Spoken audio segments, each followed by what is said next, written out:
Patience is really important when working with any level of students, but it is a skill that looks different depending on the level that we're teaching. We sometimes take for granted that level 5 students have such a great background in English, but we want to make sure that we still give them the space and time in class that they may need to formulate their answers.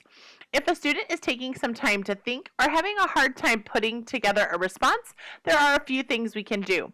We can utilize the chat box to supply a word or phrase that will help the student. We can also stay focused on that student and give nonverbal encouragement like nods and thumbs up to let the student know that he or she is on the right track. As teachers, if we jump in too quickly to speak, a student may feel defeated or frustrated or that we don't value what he or she is saying. With a talkative student, you may also have to exercise some patience when the student goes off topic from the lesson. Again, you want to have the patience to encourage that student to continue speaking in class while also subtly guiding the conversation back to the topic. We can do this through meaningful responses to what the student is saying and by asking guided questions about the topic.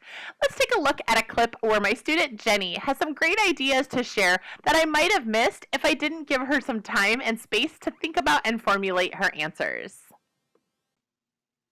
All right. Recover. Recover is when you get better. So if you are feeling ill, but then you recover, you get better. Let's read right here and right here. Our environment will recover if we protect it. The dirty river recovered after people clean up.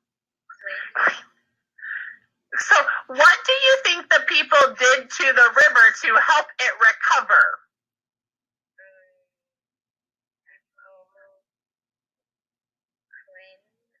Clean the river.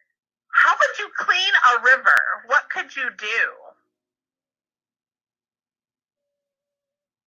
People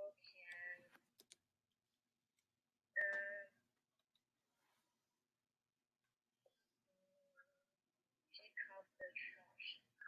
Oh, yeah, that's a great way we could clean the river. So if there's lots of trash laying around, we can pick up all of that trash. What else could we do to help make sure that a river stays clean?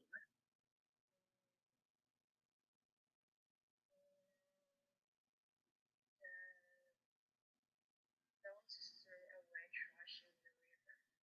To not throw our trash into the river. Yes, that's another great thing we can do. So I don't have to clean up the trash if the people don't put the trash in the river. Excellent, Jenny. Good thinking.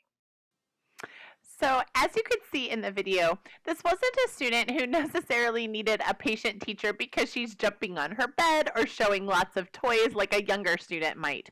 This was a student who just needed some extra time to process and think about what she wanted to say. By being patient with our students, we build trust and rapport because the student will recognize that we are invested in what he or she is saying, and they will know that we are supporting and encouraging their thought process.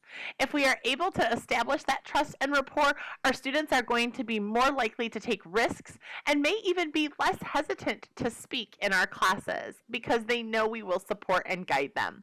For reluctant speakers, you can exercise patience by utilizing the chat box or a whiteboard to provide vocabulary or phrases for the student to draw from. With talkative students, use meaningful response and guided questions to keep the student focused and on track. You can also build conversation into a reward for a more talkative student. If a student knows that he or she is going to have a chance to speak freely in the lesson, it can help keep the focus on the objectives you are trying to teach.